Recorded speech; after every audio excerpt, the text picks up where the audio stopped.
وقد بين الله تعالى أن البر والتقوى لا بد أن يظهر في كل موقف يواجهه الإنسان، وفي كل تعامله مع كل نعمة أنعم بها عليه. ولذلك فإن البر والتقوى لا يقتصران على مجرد التوجه إلى بيت الله تعالى الكعبة أثناء الصلوات الخمس المفروضة. سورة البقرة الآية 177. ليس البر أن تولوا وجوهكم قبل المشرق والمغرب. إن من يلتزم بالإسلام كمجموعة من الشعائر الدينية لن يدرك هذه الحقيقة، وبالتالي فإنه سوف يستغل النعم التي وهبها الله له بسهولة، حتى لو قام ببعض الشعائر اليومية والأسبوعية التي فرضها الإسلام. وهذا هو أحد الأسباب الرئيسية التي تجعل الكثير من المسلمين يفشلون في الحصول على راحة البال على الرغم من قيامهم بالشعائر اليومية الإلزامية، حيث لا يمكن الحصول على راحة البال إلا عندما يجعل الإنسان الإسلام منهج حياة وقانون سلوك كاملا يؤثر على كل موقف يواجهه وكيف يستخدم كل نعمة وهبها الله له. وأول ما ذكر من وجوه البر هو الإيمان بالله تعالى. سورة البقرة الآية 177. ولكن البر من يؤمن بالله. إن الإيمان الحقيقي بالله تعالى يتضمن دعم التصريح اللفظي بالإيمان بالأفعال، فمن آمن بالله تعالى ربه لا بد أن يقبل عبوديته له، فالعبد الحقيقي لا يبحث عن رضائه ولا ينتظر من الآخرين أن يرضوه، بل يقدم رضوان سيده وطاعته على كل شيء آخر، مثل طاعة الناس واتباعهم ورغباتهم ووسائل التواصل الاجتماعي والموضة والثقافة. الشيء الوحيد الذي يرغب فيه العبد هو إرضاء سيده، بالإضافة إلى أن العبد يقبل أن كل ما يملكه بما في ذلك حياته ملك لخالقه وسيده الله تعالى، لذلك فإنه يسارع إلى استخدام كل ما وهبه الله تعالى على النحو الذي يرضي الله تعالى، كما هو مبين في القرآن الكريم وأحاديث النبي الكريم محمد صلى الله عليه وسلم. إن العبد الصادق يدرك أن الله تعالى هو خالقه وربه وخالق كل شيء وربه، ولا يستطيع أن يحصل على راحة البال وهو يعصيه، فهو المسيطر على كل شيء، بما في ذلك القلوب الروحية للناس دار راحة البال. لذلك فإنه سوف يجتهد في طاعته باستخدام النعم التي وهبها الله له بشكل صحيح، كما هو مبين في التعاليم الإسلامية، لأن هذا وحده يؤدي إلى راحة البال في العالمين. سورة النحل الآية 97. من عمل صالح من ذكر أو أنثى وهو مؤمن فلنحيينه حياة طيبة ولنجزينهم أجرهم بأحسن ما كانوا يعملون. وكلما عمل الإنسان بهذه الطريقة كان إيمانه بالله تعالى أقوى، كما أن من آمن بالله تعالى كان على يقين من أنه سيحاسب على أعماله يوم القيامة، وهذا يشجعه على تحقيق إيمانه بالاستعداد العملي له، والذي يتضمن استخدام النعم التي وهبها الله للإنسان فيما يرضي الله تعالى وفقا للتعاليم الإسلامية. سورة البقرة الآية 177. ولكن البر من آمن بالله واليوم الآخر. فمن ادعى باللسان الإيمان بالله تعالى واليوم الآخر، ولكنه لم يطع الله تعالى عمليا، وبالتالي لم يستعد عمليا ليوم القيامة، يجب عليه أن يراجع إيمانه، فإن عدم عمله الصالح دليل على عدم إيمانه بالله تعالى واليوم الآخر. إن الإيمان بالله تعالى ويوم القيامة يمكن ترسيخه وتقويته من خلال دراسة القرآن الكريم والعمل به وملاحظة العلامات الكونية التي أشار إليها القرآن الكريم وأحاديث الرسول الكريم محمد صلى الله عليه وسلم. فمثلا عندما يراقب الإنسان الأنظمة المتوازنة التي لا تعد ولا تحصى في الكون، مثل المسافة المثالية بين الشمس والأرض، ودورة المياه، وكثافة المحيطات التي تسمح للسفن بالإبحار فيها بينما تسمح للحياة البحرية بالازدهار فيها، والعديد من الأنظمة الأخرى، فإنه يلاحظ يد الخالق. ولا يمكن أن تكون العديد من الأنظمة المتوازنة تماما نتيجة لأحداث عشوائية.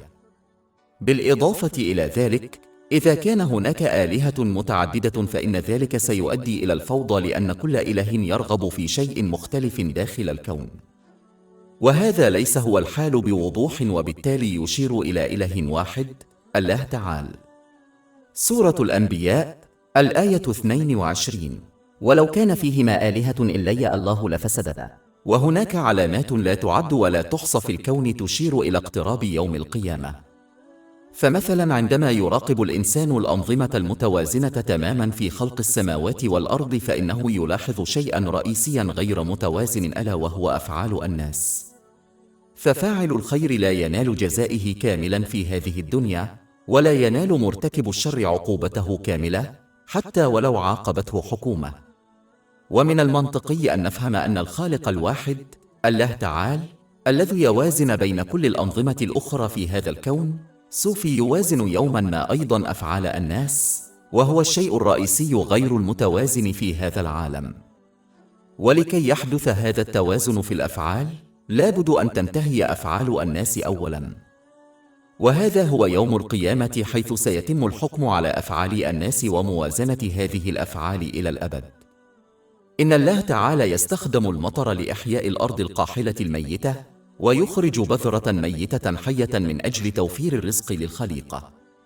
وبالمثل فإن الله تعالى قادر على إحياء البذرة الميتة المسماة الإنسان، والتي دفنت في الأرض، كما تخرج البذرة الميتة إلى الحياة. إن تغير الفصول يدل بوضوح على البعث. فمثلا في الشتاء تموت أوراق الأشجار وتتساقط فتبدو الشجرة ميتة، ولكن في الفصول الأخرى تنمو الأوراق مرة أخرى فتبدو الشجرة مليئة بالحياة. إن دورة النوم واليقظة لجميع المخلوقات هي مثال آخر على البعث. فالنوم شقيق الموت، حيث تنقطع حواس النائم، ثم يعيد الله تعالى روح الشخص إليه إذا كان مقدرا له أن يعيش، فيعيد الحياة إلى النائم مرة أخرى. سورة الزمر الآية 42.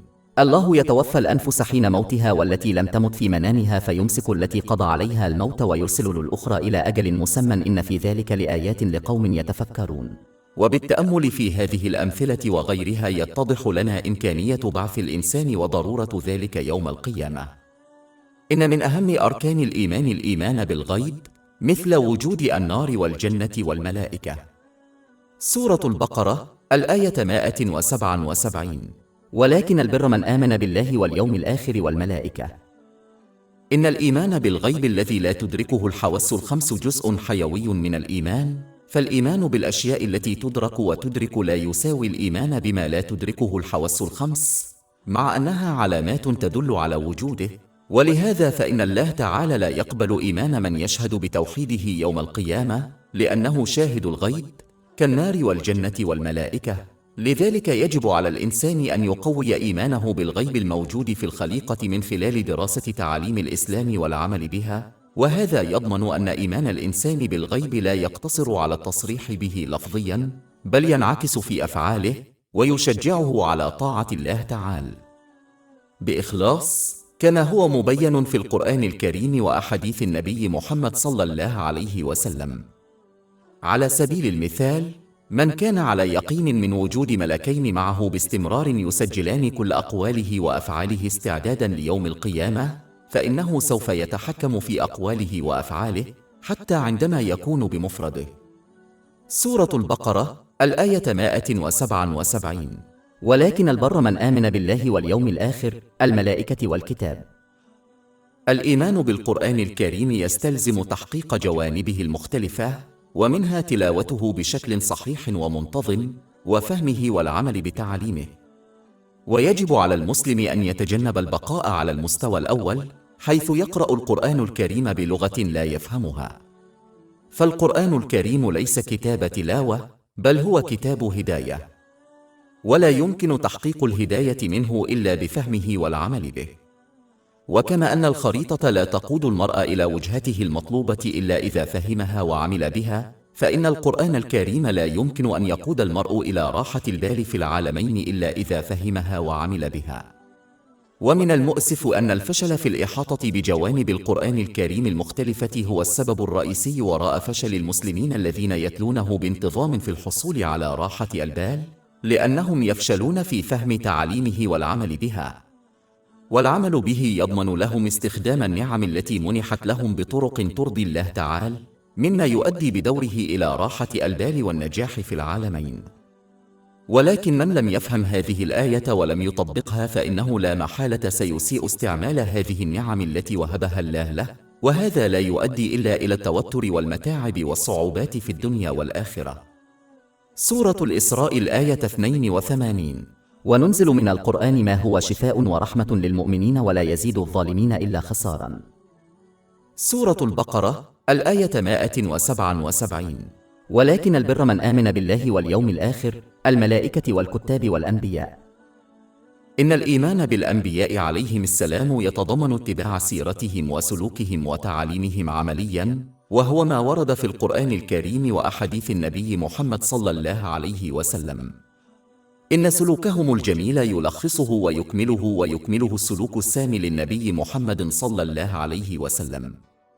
لذلك يجب على المرء أن يدعم إعلان إيمانه اللفظي به بالتعلم والعمل العملي على سيرته وتعاليمه وأخلاقه النبيلة. سورة الأحزاب الآية 21.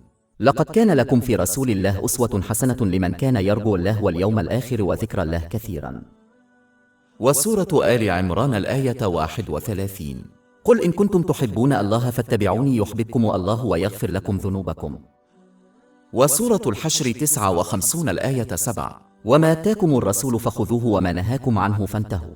لذلك فإن ادعاء محبة النبي محمد صلى الله عليه وسلم واحترامه مع عدم العمل بتعليمه وأخلاقه يتناقض مع هذا الادعاء اللفظي.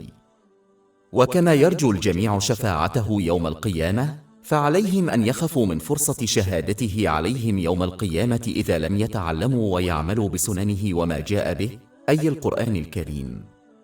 سورة الفرقان الآية 30. وقال الرسول يا رب إن قومي اتخذوا هذا القرآن مهجورا. وإذا أراد أحد شفاعته بدلا من شهادته عليه يوم القيامة، فعليه أن يتعلم ويعمل بتعاليم القرآن الكريم وسننه، وهذا يضمن له استخدام النعم التي وهبها له فيما يرضي الله تعالى، وهذا بدوره يؤدي إلى راحة البال في الدنيا والآخرة. كما أن الزعم باللسان بحب النبي محمد صلى الله عليه وسلم واحترامه مع عدم الاقتداء بأخلاقه وسلوكه لا قيمة له في الإسلام، كما زعمت الأمم السابقة حب أنبيائها عليهم السلام، ولكنهم لم يتبعوا تعاليمهم عمليا فلن يلتقوا بهم في الآخرة. لذلك فإن من أراد أن يلتحق بالنبي محمد صلى الله عليه وسلم وصحابته رضوان الله عليهم في الآخرة يجب عليه أن يتبع تعاليمه وأخلاقه عمليا ويعمل بها. ثم يذكر الله تعالى الطرق المختلفة التي يتوقع من الناس أن يستخدموا بها النعم التي أنعم بها عليهم، مثل الثروة والوقت والطاقة وتأثيرهم الاجتماعي. ويقر الله تعالى بأن استخدام النعم التي وهبها للإنسان بطرق ترضيه، كما هو مبين في القرآن الكريم وأحاديث النبي الكريم محمد صلى الله عليه وسلم، أمر صعب، لأن الناس غالبا ما يميلون إلى استخدام النعم التي وهبها لهم بطرق ترضي أنفسهم والآخرين والثقافة والأزياء. سورة البقرة الآية 177. ويعطي المال على الرغم من حبه له. يجب على الإنسان أن يفهم أولاً أن الله تعالى هو وحده المتحكم في الكون بما في ذلك قلبه الروحي دار الطمأنينة، وهو وحده الذي يقرر من ينال الطمأنينة ومن لا ينالها. لذلك فإن من يستخدم النعم التي وهبها الله له بشكل صحيح سوف ينال الطمأنينة في العالمين. سورة النحل الآية 97. من عمل صالح من ذكر أو أنثى وهو مؤمن فلنحيينه حياة طيبة ولنجزينهم أجرهم بأحسن ما كانوا يعملون. أما من اختار أن يستغل النعم التي وهبه الله إياها بسوء، فلن يحصل على راحة البال حتى لو عاش لحظات من اللهو والتسلية، لأنه لا يستطيع أن يفلت من سيطرة الله تعالى. سورة التوبة الآية 82. فليضحكوا قليلا وليبكوا كثيرا جزاء بما كانوا يكسبون. سورة طه الآيات من 124 إلى 126. ومن أعرض عن ذكري فإن له معيشة ضنكا ونحشره يوم القيامة أعمى قال رب لم حشرتني أعمى وقد كنت بصيرا قال كذلك أتتك آياتنا فنسيتها وكذلك اليوم تنسى. وبالإضافة إلى ذلك يجب على الإنسان أن يفهم الفرق بين النعم التي ينالها في الدنيا والنعم التي ينالها في الجنة. سورة الأعراف الآية 43. وقيل لهم تلك الجنة التي أورثتموها بما كنتم تعملون. كما تشير هذه الآية، فإن المسلم سيرث الجنة، أي أنه سيمنح ملكيتها كهدية. وهذا هو السبب في أن المسلمين سيكونون أحراراً في فعل ما يحلو لهم في الجنة، حيث سيمنحون ملكيتها، في حين أن النعم في هذا العالم المادي قد منحت للناس كقرض وليس كهدية. تشير الهدية إلى الملكية، بينما يعني القرض أنه يجب إعادة النعمة إلى مالكها الحقيقي وهو الله تعالى. والطريقة الوحيدة لإعادة بركات هذا العالم المادي التي أعطيت كقرض للناس هي استخدامها بطرق ترضي الله تعالى، كما هو موضح في التعاليم الإسلامية. هذا في الواقع هو الشكر الحقيقي، ويؤدي إلى زيادة البركات والرحمة في العالمين. سورة إبراهيم الآية 7: لئن شكرتم لزيدنكم. إن النعم الدنيوية التي منحت للناس على سبيل القرض لا بد أن تعود إلى صاحبها الحقيقي وهو الله تعالى طوعا أو كرها، فإن رجعت طوعا نلوا ثوابا كثيرا، وإن رجعت كرها كالموت مثلا فإن هذه النعم تصبح عبئا عليهم في الدنيا والآخرة. ومن المهم للمسلمين أن يفهموا الفرق بين الهدية والقرض حتى يتم تشجيعهم على استخدام النعم في هذا العالم المادي بالطريقة الصحيحة. لذلك، على الرغم من الرغبة في إساءة استخدام النعم التي منحت له، يجب أن يتصرف مثل المريض الحكيم الذي يقبل نصيحة طبيبه ويعمل بها، مع العلم أنها الأفضل له حتى لو وصف له أدوية مرة ونظام غذائي صارم. تماما كما سيحقق هذا المريض الحكيم راحة البال والجسد، فإن الشخص الذي يقبل التعاليم الإسلامية ويعمل بها فيستخدم النعم التي منحت له بطرق ترضي الله تعالى، كما هو موضح في القرآن الكريم وأحاديث النبي الكريم محمد صلى الله عليه وسلم. بالإضافة إلى ذلك، يجب على الإنسان أن يتذكر مبدأ إسلاميا بسيطا، فكلما أعطى أكثر كلما نال معنى أكبر، وكلما استخدم النعم التي وهبها الله له في طرق ترضي الله تعالى كلما نال راحة البال والرحمة والبركات في الدنيا والآخرة. سورة آل عمران الآية 92: لن تنجلوا البر حتى تنفقوا مما تحبون وما تنفقوا من شيء فإن الله به عليم. إن هذه الآية توضح أن الإنسان لن يكتمل إيمانه إلا إذا كان مستعدا لبذل ما يحبه في سبيل الله تعالى.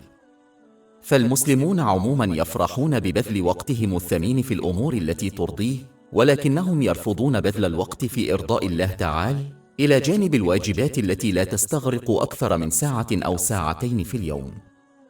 إن عددا لا يحصى من المسلمين يفرحون ببذل قواهم البدنية في أنشطة ممتعة مختلفة، ولكن كثيرين منهم يرفضون بذلها في أمور ترضيه مثل صيام التطوع. والأهم من ذلك أن الناس يفرحون بالسعي في الأمور التي يرغبون فيها، مثل الحصول على فائض من المال لا يحتاجون إليه حتى لو كان ذلك يعني عملا إضافيا والتخلي عن النوم. ولكن كم من الناس يجتهدون في هذا الطريق في طاعة الله تعالى، مستخدمين النعم التي وهبها الله لهم في الأمور التي ترضيه، كما هو مبين في التعاليم الإسلامية. وكم من الناس يضحون بنومهم الثمين من أجل أداء صلاة التطوع. من الغريب أن المسلمين يرغبون في النعم الشرعية الدنيوية والدينية، ثم يغفلون عن حقيقة بسيطة، وهي أنهم لن ينالوا هذه الأشياء إلا إذا خصصوا النعم التي يملكونها في الأمور التي ترضي الله تعالى. فكيف يخصصون الأشياء البسيطة لله ويتوقعون مع ذلك تحقيق كل أحلامهم؟ هذا الموقف غريب للغاية. سورة الجاثية الآية 15: من عمل صالحا فلنفسه ومن عمل سيئا فعليها ثم إلى ربكم ترجعون. سورة البقرة الآية 177: وآتى المال على حبه ذوي القرب. إن الله تعالى يوجه دائما نصائح شاملة في القرآن الكريم، وفي هذه الحالة يحث الله تعالى في القرآن الكريم على حسن معاملة الأقارب، لأن العمل بهذه النصيحة وحدها يضمن الرخاء والسلام والعدالة في المجتمع. فإذا عامل كل شخص أقاربه بلطف، فلن يحتاج إلى أي مساعدة أخرى من مصدر خارجي. وهذا من شأنه أن يضمن معاملة كل فرد من أفراد كل وحدة عائلية بلطف، الأمر الذي من شأنه أن يخلف أثرا إيجابيا على المجتمع بأكمله. ويجب على الإنسان أن يساعد أقاربه بكل ما هو محمود في الإسلام، وأن يحذرهم من كل ما هو مذموم. سورة المائدة الآية 2. وتعاونوا على البر والتقوى ولا تعاونوا على الإثم والعدوان. ومن المؤسف أن كثيرا من المسلمين اليوم يتجاهلون هذه النصيحة ويبادرون إلى مساعدة الآخرين وفقا لعلاقتهم بهم، بغض النظر عما إذا كان الأمر الذي يساعدونهم فيه جيدا أم سيئا. يجب على المسلم أن يلتزم بالترتيب الموصى به في الآية التالية، وأن يساعد أقاربه فقط في الأمور التي ترتبط ارتباطا مباشرا بطاعة الله تعالى الصادقة. سورة البقرة الآية 83. لا تعبدوا إلا الله وبالوالدين إحسانا وبذي القرب. يجب على الإنسان أن يساعد أقاربه حسب إمكانياتهم، والتي تشمل الدعم العاطفي والبدني والمالي، ويتحقق ذلك على أفضل وجه عندما يعامل المرء الآخرين كما يحب أن يعاملهم الآخرون. يجب ألا ينتبه المرء كثيرا إلى معيار وتعريف القريب الصالح الذي حدده الناس، لأن معيارهم وتعريفهم غالبا ما يتعارض مع التعريف والمعيار الذي وضعه الإسلام. بدلا من ذلك، يجب على المرء أن يؤدي حقوق أقاربه وفقا لتعاليم الإسلام لمرضاة الله تعالى، بغض النظر عما إذا كان أقاربهم يعتبرونهم قريبين صالحين أم لا. أخيرا، يجب على المسلم ألا يقطع صلاته بأقاربه لأسباب دنيوية، كما حذر النبي الكريم محمد صلى الله عليه وسلم في حديث موجود في صحيح البخاري رقم 5984 من أن من قطع رحمه لأسباب دنيوية لن يدخل الجنة. وأيضا فإن المسلم وإن كان يجوز له أن يقطع صلته بقريبه لأسباب دينية، إلا أن الأفضل مع ذلك هو أن يحافظ على صلته بقريبه، وذلك بمساعدته في الخير وتحذيره في الشر، فإن ذلك قد يشجع قريبه على التوبة الصادقة من ضلاله. سورة البقرة الآية 177. ويؤتي المال على حبه ذوي القربى واليتامى والمساكين وابن السبيل والسائلين وفي الرقاب. غالبا ما يتم ذكر الأيتام في التعاليم الإسلامية لأنهم غالبا ما يحرمون من حقوقهم بسبب ضعفهم الاجتماعي. لذلك يجب على المسلم التأكد من مساعدته لأولئك الذين يعتبرون ضعفاء اجتماعيا في المجتمع، مثل الأيتام والأرامل، وفقا لإمكانياتهم. أصبحت رعاية الأيتام والأرامل سهلة للغاية في هذا العصر، حيث يمكن للمرء إعداد ذلك عبر الإنترنت في غضون بضع دقائق، وغالبا ما يكون مبلغ الكفالة أقل من فاتورة الهاتف الشهرية. لذلك يجب على المسلمين ألا يتجاهلوا هذا الجزء الحيوي من الإسلام، لأنه يؤدي إلى الدعم المستمر من الله تعالى في العالمين. وقد تم تأكيد ذلك في حديث موجود في صحيح مسلم رقم 6853. بالإضافة إلى ذلك، نصح النبي الكريم محمد صلى الله عليه وسلم بأن من يرعى اليتيم سيحصل على قربه في الجنة، وقد نص على ذلك حديث في صحيح البخاري برقم 6005. وأخيرا فإن من يقوم على المساكين كالأرملة له مثل أجر من يقوم الليل ويصوم النهار، وقد نص على ذلك حديث في صحيح البخاري برقم 6006. وعلى هذا فمن يجد صعوبة في أداء أعمال الخير التطوعية كقيام الليل التطوعي وصيام التطوع، فعليه أن يعمل بهذا الحديث لينال هذا الأجر بأقل جهد. كما ذكرنا آنفا، من المهم أن نلاحظ أنه ينبغي للإنسان أن يتذكر دائما أن كل ما يملكه من وسائل كالمال قد منحه الله تعالى له على سبيل القرض وليس على سبيل الهبة، والقرض يجب رده إلى صاحبه. وطريقة رد القرض الذي منحه الله تعالى له هي أن يستعمله فيما يرضيه. لذلك فإن من يساعد المحتاجين إنما يقضي دينه لله تعالى، وعندما يتذكر الإنسان هذا فإنه يمنعه من التصرف وكأنه يقدم معروفا لله تعالى أو للمحتاج. والحقيقة أن الله تعالى قد تفضل عليهم بمنحهم نعما دنيوية وبمنحهم فرصة لكسب ثواب لا يحصى من خلال مساعدة المحتاجين. بالإضافة إلى ذلك فإن المحتاج قد قدم معروفا للمتبرع بقبوله مساعدته، فإذا رفض كل محتاج مساعدة الآخرين فكيف يحصل على الثواب المذكور في التعاليم الإلهية؟ إن تذكر هذه النقاط يمنع الإنسان من إهدار مكافأته باتخاذ موقف خاطئ. وأخيرا فإن إعانة المحتاجين تشمل تلبية أي حاجة مشروعة قد تكون لدى الإنسان، وهذا يشمل الاحتياجات العاطفية والجسدية والمالية، ولذلك لا يمكن لأي مسلم مهما كان ثروته قليلة أن يعذر نفسه من العمل بهذه الآية. سورة البقرة الآية 177. وآتى المال على حبه ذوي القربى واليتامى والمساكين وابن السبيل. المسافر هو الغريب الذي حبس في بلد غريب، وقد حث الله تعالى المسلمين على إعطائهم من أموالهم ليعينوهم على سفرهم إذا احتجوا إليها، وعلى من يملك المال أن يرحم هذا الغريب ويساعده بكل ما يستطيع حتى ولو كان ذلك بإطعامه أو وسيلة نقله أو حمايته من أي مكروه قد يقع له أثناء سفره. سورة البقرة الآية 177. ويؤتي المال على حبه ذوي القربى واليتامى والمساكين وابن السبيل والسائلين وفي الرقاب. وبما أن أخذ الأسرى أثناء المعارك والحروب كعبيد كان منتشراً على نطاق واسع في مختلف أنحاء العالم المعروف، فإن الإسلام لم يستطع أن يسمح للمسلمين بالحصول على ميزة غير عادلة ضد أعدائهم من خلال حظر أخذ الأسرى أثناء المعارك كعبيد، وهذا من شأنه أن يؤدي فقط إلى زيادة عدد العبيد المسلمين بينما يصبح عدد العبيد الكافرين غير موجود. لذلك اتخذ الإسلام خطوات لتحسين وضع العبيد أولاً حتى يتم التعامل معهم بأقصى درجات الاحترام والرعاية. في الواقع حث الله تعالى على مثل هذا السلوك الجيد تجاه العبيد حتى يتم التعامل معهم كأفراد الأسرة. على سبيل المثال أمر النبي الكريم محمد صلى الله عليه وسلم المسلمين بإطعام عبيدهم مما يأكلونهم أنفسهم، وإلباسهم نفس الملابس التي يرتدونها، وألا يثقلوا عليهم بالمهام بل يساعدونهم بدلاً من ذلك في مهامهم اليومية. وقد نوقش هذا في حديث موجود في صحيح مسلم رقم 4313. بالإضافة إلى ذلك اتخذ الإسلام أيضاً خطوات للقضاء على العبودية تماماً من خلال جعل فعل تحرير العبد عملاً صالحاً للغاية وله مكافأة كبيرة.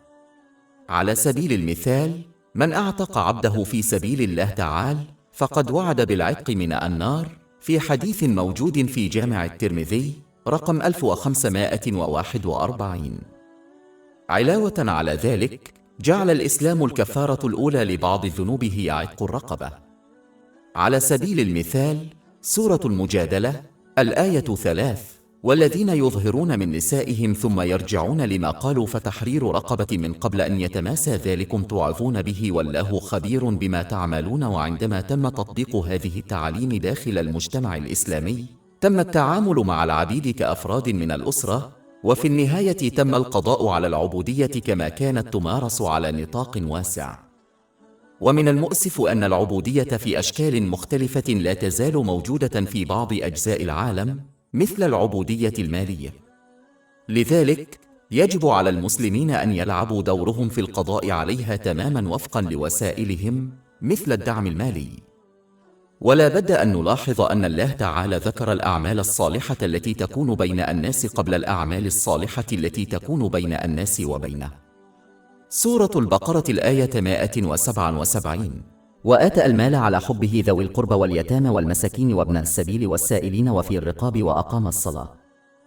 وهذا لا يعني أنه لا يلزم الإنسان أن يقيم الأعمال الصالحة التي بينه وبين الله تعالى، بل يعني أنه لا ينبغي له أن يقع في وهم شائع يعتقد فيه أنه ما دام يقيم الأعمال الصالحة التي بينه وبين الله تعالى فإنه حر في إساءة معاملة الآخرين وعدم أداء حقوقهم. وقد وصف النبي محمد صلى الله عليه وسلم من يدخل يوم القيامة بهذا الموقف بأنه المفلس في حديث موجود في صحيح مسلم رقم 6579. وسوف يضطر إلى تسليم أعماله الصالحة للأشخاص الذين ظلمهم، وإذا لزم الأمر سيضطر إلى تحمل خطايا ضحاياه حتى يتم إقامة العدل، وهذا قد يؤدي إلى إلقائه في الجحيم. لذلك يجب على المسلم أن يتجنب هذا الوهم الشائع وأن يسعى بدلاً من ذلك إلى أداء حقوق الله تعالى وحقوق الناس حسب قدرته. ولأن الله تعالى لا يكلف أحداً بمهمة لا يستطيع القيام بها فإنه سيحققها إذا اجتهد فيها بجدية. سورة البقرة الآية 286. لا يكلف الله نفسا إلا وسعها. سورة البقرة الآية 177. ومن أقام الصلاة. وكما ذكر الله تعالى أن الاستقامة لا تقتصر على مجرد التوجه إلى جهة معينة أثناء الصلاة في بداية الآية 177، فإنه يذكر أهمية إقامة الصلوات المفروضة ليوضح أن قوله الأول لا يعني إهمال الصلاة، فهي جزء حيوي من الاستقامة والإيمان. سورة البقرة الآية 177. ليس البر أن تولوا وجوهكم قبل المشرق والمغرب. إن إقامة الصلاة المفروضة تتضمن الوفاء بها بشروطها وآدابها كاملة، مثل أدائها في وقتها. وكثيرا ما تكررت إقامة الصلاة المفروضة في القرآن الكريم، لأنها من أهم الأدلة العملية على إيمان العبد بالله تعالى. فضلا عن ذلك، فإن الصلوات اليومية بما أنها موزعة على فترات متباعدة تعمل كتذكير دائم بيوم القيامة واستعداد عملي له، حيث إن كل مرحلة من مراحل الصلاة المفروضة مرتبطة بيوم القيامة. فإذا قام الإنسان قائما، هكذا يقف بين يدي الله تعالى يوم القيامة. سورة المطففين الآيات 4 إلى 6. أفلا يظنون أنهم مبعوثون ليوم عظيم يوم يقوم الناس لرب العالمين. وعندما يركعون فإن ذلك يذكرهم بكثرة من الناس الذين سوف يحاسبون يوم القيامة على عدم سجودهم لله تعالى في حياتهم على الأرض. سورة المرسلات الآية 48. وإذا قيل لهم اركعوا لا يركعون. ومن هذا النقد عدم الخضوع عمليا لطاعة الله تعالى في جميع مناحي الحياة، فحين يسجد الإنسان في الصلاة فإنه يذكره بدعوة الناس إلى السجود لله تعالى يوم القيامة. أما من لم يسجد له سجدة صحيحة أثناء حياته على الأرض، والتي تتضمن طاعته في جميع مناحي الحياة، فلن يستطيع أن يفعل ذلك يوم القيامة. سورة القلم الآيتان من 42 إلى 43. يوم يشتد الأمر يدعون إلى السجود فيمنعون وخشعت أعينهم وغشيتهم الذل وكانوا يدعون إلى السجود وهم سالمون. عندما يجلس الإنسان على ركبتيه في الصلاة فإنه يتذكر كيف أنه سيجلس في هذا الوضع بين يدي الله تعالى يوم القيامة خائفا من الحساب الأخير. سورة الجاثية الآية 28. وترى كل أمة جاثية وكل أمة تدعى إلى كتابها اليوم تجزون ما كنتم تعملون. من صلى مع وضع هذه العناصر في الاعتبار فإنه سيقيم صلاته بشكل صحيح، وهذا بدوره يضمن له طاعة الله تعالى بإخلاص بين الصلوات. سورة العنكبوت الآية 45. إن الصلاة تنهى عن الفحشاء والمنكر. إن هذه الطاعة تتضمن استعمال النعم التي منحها الله للإنسان فيما يرضيه، كما هو مبين في القرآن الكريم وسنة النبي محمد صلى الله عليه وسلم. سورة البقرة الآية 177. ويؤتي الزكاة. إن الصدقة المفروضة لا تشكل إلا جزءاً ضئيلاً من إجمالي دخل الإنسان، ولا تعطى إلا إذا كان الإنسان يملك مبلغاً محدداً.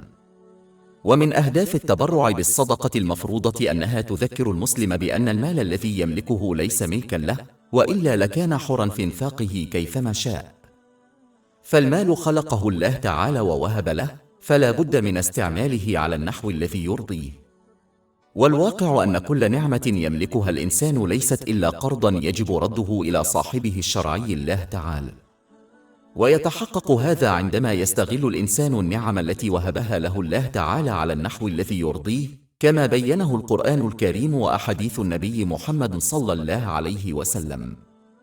ومن يفشل في فهم هذه الحقيقة ويتصرف بدلاً من ذلك كما لو كانت النعم التي وهبها له مثل المال ملكاً له، وبالتالي يمتنع عن التبرع بالصدقة المفروضة، فإنه يواجه عقوبة تماماً كما يواجه من يفشل في سداد قرض دنيوي عقوبة. على سبيل المثال، هناك حديث موجود في صحيح البخاري رقم 1403 يحذر من أن الشخص الذي لا يؤدي صدقته المفروضة سيواجه ثعباناً ساماً كبيراً يلدغه باستمرار يوم القيامة. سورة آل عمران الآية 180. ولا يحسبن الذين يبخلون بما آتاهم الله من فضله هو خير لهم بل هو شر لهم سيطوق أعناقهم ما منعهم يوم القيامة. وفي هذه الدنيا فإن الثروة التي يفشلون في أداء الصدقة المفروضة عليها سوف تصبح مصدرا لتوترهم وبؤسهم، لأنهم فشلوا في تذكر أن الله تعالى له الحق في النعم التي أنعم بها عليهم. سورة طه، الآيات من 124 إلى 126. ومن أعرض عن ذكري فإن له معيشة ضنكا ونحشره يوم القيامة أعمى قال رب لم حشرتني أعمى وقد كنت بصيرا قال كذلك أتتك آياتنا فنسيتها وكذلك اليوم تنسى. سورة البقرة، الآية 177. يوفون بوعدهم إذا وعدوا. إن إخلاف الوعد من غير سبب صحيح هو من أوجه النفاق، وقد حذر من ذلك حديث في صحيح البخاري رقم 2749. فمن اتصف بصفات المنافقين يجب أن يخاف أن ينتهي به المطاف بهم في الآخرة، لذلك يجب على المسلم أن يفي بجميع الوعود التي قطعها، وأهمها الوعد بطاعة الله تعالى بإخلاص في كل الظروف عندما يقبله ربا له، وتتضمن هذه الطاعة استخدام النعم التي منحت له بطرق مرضية لله كما هو موضح في القرآن الكريم وأحاديث النبي الكريم محمد صلى الله عليه وسلم. ومن المهم أن نلاحظ أن هذا الوعد هو وعد عملي، وبالتالي فهو يتجاوز بكثير الادعاء الشفهي بالإيمان بالله تعالى، فالوفاء بالوعود التي قطعت للناس أمر مهم أيضا، حيث سيحاسب المرء على ذلك يوم القيامة. سورة الإسراء، الآية 34. وأوفوا بالعهد إن العهد كان مسؤولا. إن هذه الوعود تشمل الوعود غير المعلنة وغير المكتوبة أيضا، مثل إنجاب طفل. إن إنجاب طفل يربط الأبوين تلقائيا بوعد الوفاء بحقوق الطفل وفقا لتعاليم الإسلام. وتشمل هذه الوعود أيضا وعودا دنيوية مثل المعاملات التجارية والصفقات المالية. ولا ينبغي للمسلم أن يحاول فصل شؤونه الدنيوية عن شؤونه الدينية معتقدا أن الجوانب الدنيوية من حياته لا تهم الله تعالى. وهذا موقف أحمق، لأن الإسلام هو أسلوب حياة كامل وقواعد سلوك تؤثر على كل نفس يأخذه الإنسان وكل موقف يتورط فيه، سواء كان دنيويا أو دينيا. لذلك يجب على المرء أن يفكر مليا قبل الالتزام بأي مسؤولية، لأن كل المسؤوليات في هذه الدنيا مرتبطة بنوع من الوعد الذي سيسأل عنه يوم القيامة. حتى الآن في الآية 177 تم سرد جوانب مختلفة من الشكر، حيث يتم تشجيع المرء على استخدام النعم التي منحت له بطرق ترضي الله تعالى، كما هو موضح في التعاليم الإسلامية. سورة البقرة، الآية 177. وآتى المال على حبه ذوي القربى واليتامى والمساكين وابن السبيل والسائلين وفي الرقاب وأقام الصلاة وآتى الزكاة والمفون بعهدهم إذا عاهدوا. ثم ذكر الله تعالى النصف الآخر وهو الشكر أي الصبر. سورة البقرة، الآية 177. والصابرين في البأساء والضراء وحين الزحف. الصبر على الفقر يعني تجنب الشكوى من قلة الرزق، وتجنب الحسد على من فضل عليه، ويجب أن نتذكر أن الله تعالى يعطي كل إنسان ما هو أفضل له، حتى لو لم يكن ذلك واضحا له. سورة الشور، الآية 27. الله الرزق لعباده لا بغوا في الأرض ولكن ينزل بقدر ما يشاء إنه بعباده خبير بصير. لذلك يجب على الإنسان أن يقبل أي رزق يمنح له معتقدا أنه ما دام حيا فهو مضمون له الحد الأدنى من الرزق للبقاء في هذه الدنيا. في الواقع كان رزق البشر مقدرا بأكثر من 50,000 عام قبل خلق السماوات والأرض، وبالتالي لا يمكن لأحد أن يزيد أو ينقص. وقد ورد هذا النصح في حديث موجود في صحيح مسلم رقم 6748. سورة هود، الآية 6. وما من دبة في الأرض إلا على الله رزقها ويعلم مستقرها ومستودعها كل في كتاب مبين. لذلك يجب على الإنسان أن يقوم بدوره من خلال السعي لكسب الرزق الشرعي، مع العلم أنه قد تم تخصيصه له وضمانه له، حتى لو كان هذا الأمر صعب الفهم. بالإضافة إلى ذلك يجب على المسلم أن يفهم أن راحة البال، والتي يمكن القول إنها أعظم نعمة دنيوية يمكن أن يمتلكها الإنسان، لا يمكن الحصول عليها من خلال امتلاك أشياء دنيوية كثيرة. إنها مرتبطة بشكل مباشر باستغلال أي نعمة منحت للإنسان بطرق ترضي الله تعالى، كما هو موضح في القرآن الكريم وأحاديث النبي الكريم محمد صلى الله عليه وسلم. لذلك يمكن لأي شخص الحصول على راحة البال بغض النظر عن عدد الأشياء الدنيوية التي يمتلكها. سورة النحل الآية 97. من عمل صالح من ذكر أو أنثى وهو مؤمن فلنحيينه حياة طيبة ولنجزينهم أجرهم بأحسن ما كانوا يعملون. فضلا عن ذلك فإن كثرة الأشياء الدنيوية لا تؤدي إلا إلى سوء استعمالها، مما يؤدي بدوره إلى المصاعب والمتاعب والضغوط في الدنيا والآخرة، حتى وإن عاش الإنسان لحظات من المرح والتسلية. سورة التوبة الآية 82. فليضحكوا قليلا وليبكوا كثيرا جزاء بما كانوا يكسبون. سورة طه الآيات من 124 إلى 126. ومن أعرض عن ذكري فإن له معيشة ضنكا ونحشره يوم القيامة أعمى قال رب لم حشرتني أعمى وقد كنت بصيرا قال كذلك أتتك آياتنا فنسيتها وكذلك اليوم تنسى. لذلك يجب على الإنسان أن يرضى بما أنعم الله عليه، ويسعى إلى الحصول على راحة البال من خلال استخدام هذه النعم فيما يرضيه، كما هو مبين في التعاليم الإسلامية. سورة البقرة الآية 177. والذين صبروا في البؤساء والضراء. أول ما يجب الانتباه إليه هو أن الصبر يجب أن يظهر منذ بداية الموقف، فالقبول بنتيجة غير مرغوبة لموقف ما مع مرور الوقت يحدث مع الجميع، حتى أولئك الذين لا يتحلون بالصبر. لذلك فإن القبول ليس هو نفس الصبر. وقد ورد هذا في حديث موجود في جامع الترمذي رقم 2389. لذلك يجب على المرء أن يضمن أنه يظل صبورا منذ بداية الموقف، وأن يحافظ على صبره حتى يغادر هذه الدنيا، حيث يمكن أن يفقد الكثير من الناس مكافأة الصبر بإظهار عدم الصبر في تاريخ مستقبلي. الصبر في الشدائد يتضمن تجنب الشكوى من خلال الفعل أو القول، والحفاظ على طاعة الله تعالى الصادقة، والتي تتضمن استخدام النعم التي وهبها الله للإنسان بطرق مرضية له، كما هو موضح في التعاليم الإسلامية. الإيمان القوي يساعد المرء على الحفاظ على الصبر في جميع المواقف، وخاصة في أوقات الشدة. يتم الحصول على الإيمان القوي عندما يتعلم المرء ويعمل وفقا لتعاليم القرآن الكريم وأحاديث النبي الكريم محمد صلى الله عليه وسلم. الشخص الذي يحصل على إيمان قوي سيفهم بعض الحقائق التي ستساعده على الحفاظ على الصبر خلال الصعوبات. على سبيل المثال، سيفهم أن كل موقف يواجهه في هذه الحياة أمر لا مفر منه ولا يمكنه أبدا تجنبه. وقد أشار إلى ذلك حديث موجود في جامع الترمذي رقم 2516. سورة الحديد الآيات من 22 إلى 23. ما أصاب من مصيبة في الأرض ولا في أنفسكم إلا في كتاب من قبل أن نبرأها إن ذلك على الله يسير لكي لا تائسوا مما فاتكم. من أدرك أن القدر لا مفر منه فلن يشكوه، لأن تذمره لن يغير القدر بأي شكل من الأشكال، بل سيزيل عنه المكافأة التي كان سيحصل عليها لو صبر عليها. بالإضافة إلى ذلك فإن من يمتلك إيمانا قويا يدرك أن هذه الدنيا دار ابتلاء وشدائد، بحيث يفرق بين المخلصين لله تعالى وبين غير المخلصين له. سورة الملك الآية 2. الذي خلق الموت والحياة ليبلوكم أيكم أحسن عملا.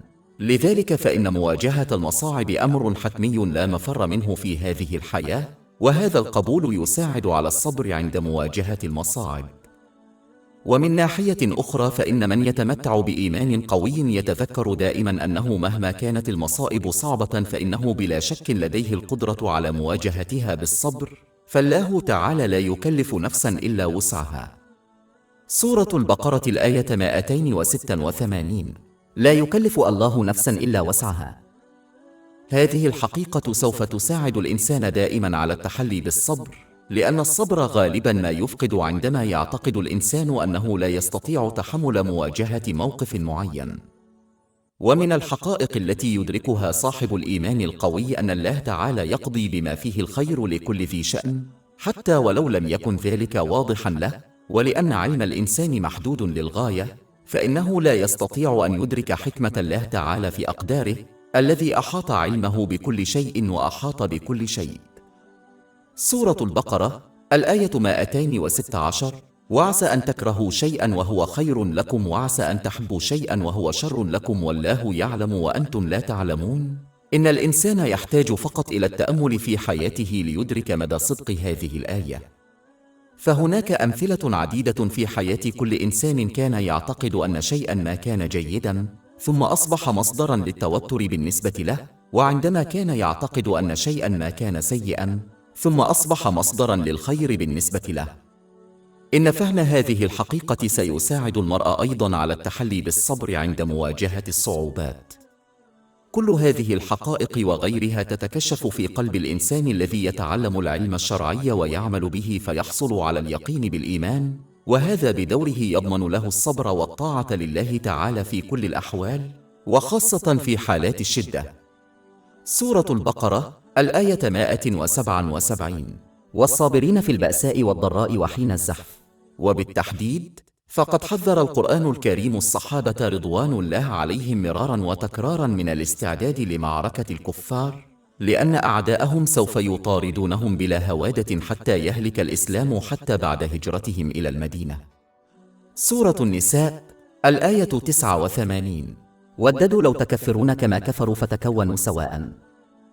سورة البقرة الآية 177. والصابرين في البأساء والضراء وحين الزحف. إن المعركة بشكل عام تتضمن السعي إلى طاعة الله تعالى بإخلاص، وهذا يعني استخدام النعم التي منحت للإنسان بطرق ترضي الله، كما هو موضح في التعاليم الإسلامية، على الرغم من حقيقة أن المسلم سوف يتعرض لإغراء لا هوادة فيه لإساءة استخدام النعم التي منحت له. يأتي هذا الإغراء من وسائل التواصل الاجتماعي والثقافة والأزياء ورغباتهم والأشخاص الآخرين، بما في ذلك أقارب المرء. إن محاربة كل هذه الإغراءات والثبات على طاعة الله تعالى يتطلب الصبر.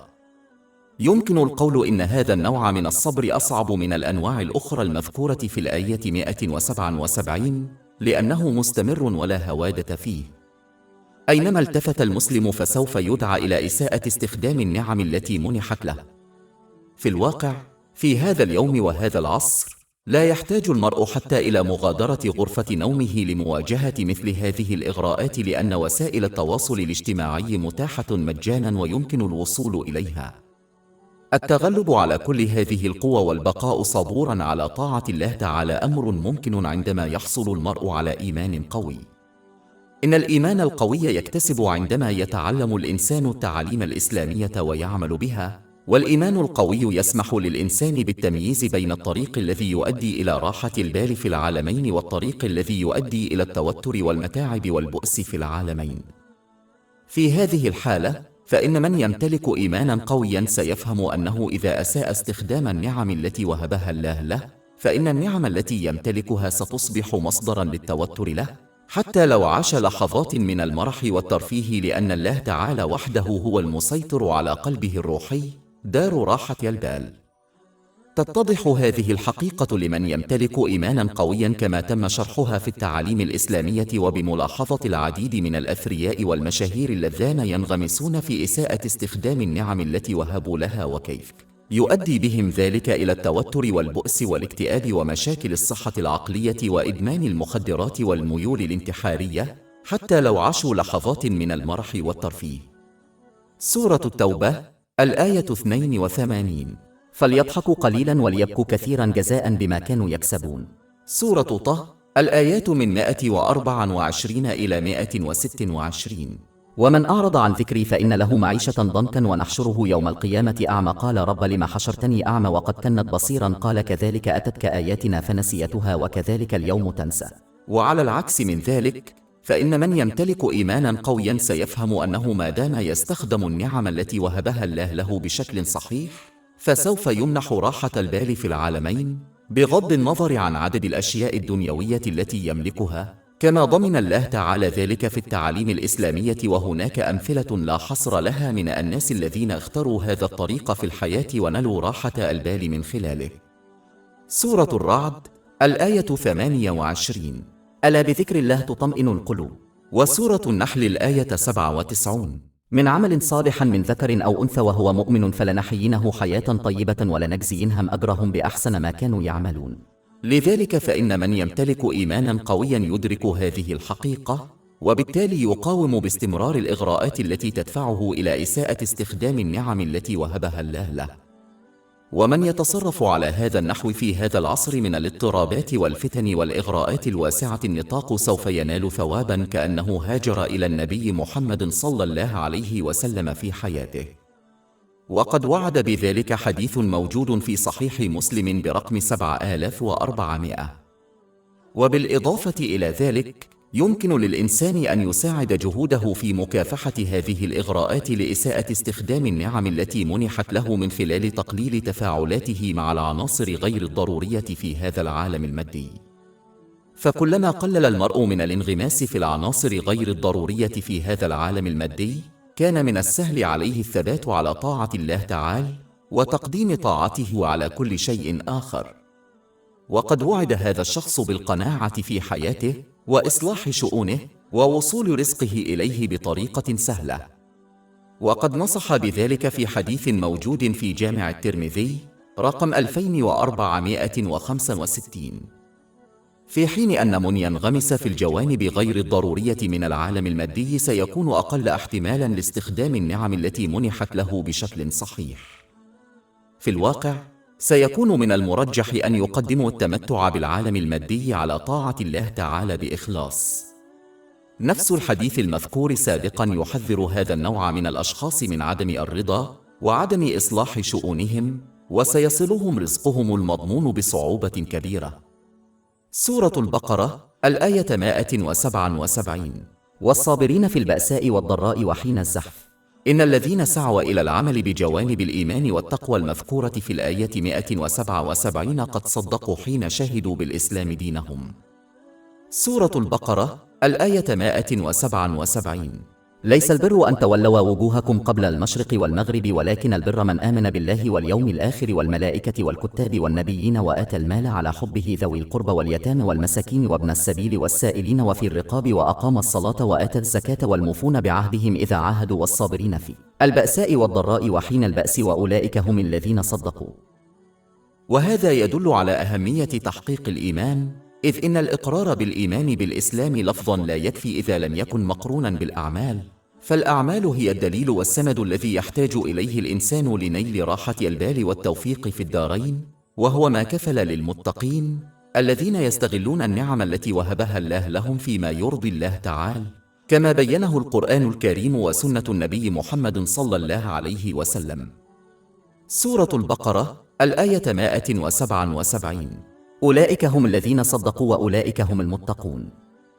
وسورة النحل الآية 97: من عمل صالح من ذكر أو أنثى وهو مؤمن فلنحيينه حياة طيبة ولنجزينهم أجرهم بأحسن ما كانوا يعملون. ولكن من لم يستغل النعم التي وهبه الله إياها استغلالا صحيحا، ولو ادعى الإيمان بالإسلام لفظا، فإنه سيجد أن النعم التي وهبه الله إياها ستصبح مصدرا للتوتر والشقاء والمتاعب له في الدنيا والآخرة، ولو عاش لحظات من المرح والتسلية، لأن الله تعالى هو وحده المسيطر على قلبه الروحي دار الطمأنينة والسكينة. سورة التوبة الآية 82: فليضحكوا قليلا وليبكوا كثيرا جزاء بما كانوا يكسبون. سورة طه الآيات من 124 إلى 126: ومن أعرض عن ذكري فإن له معيشة ضنكا ونحشره يوم القيامة أعمى قال رب لم حشرتني أعمى وقد كنت بصيرا قال كذلك أتتك آياتنا فنسيتها وكذلك اليوم تنسى. ومن لم يحقق إيمانه فلا بد أن يخاف أن يخرج من الدنيا دون إيمانه، لأن الإيمان كالنبات الذي لا بد أن يتغذى بالأعمال الصالحة، فكما أن النبات الذي لا يتغذى بأشعة الشمس يموت، فكذلك إيمان الإنسان الذي لا يعمل بالأعمال الصالحة يموت، وهذا هو الخسران الأعظم. لذلك يجب على المرء أن يكون صادقا مع كلمته عندما أعلن الإسلام دينه من خلال العمل بتعاليمه، إذا كان يرغب في راحة البال والنجاح في العالمين.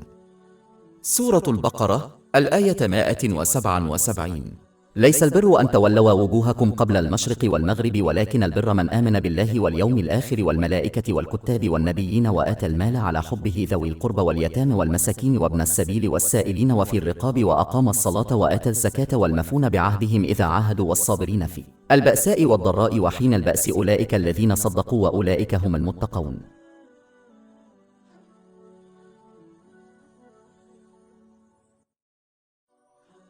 أكثر من 500 كتاب إلكتروني وكتب صوتية ورسوم بيانية وملفات بودكاست ومدونات مجانية متاحة على موقعنا الإلكتروني www.shaibud.com.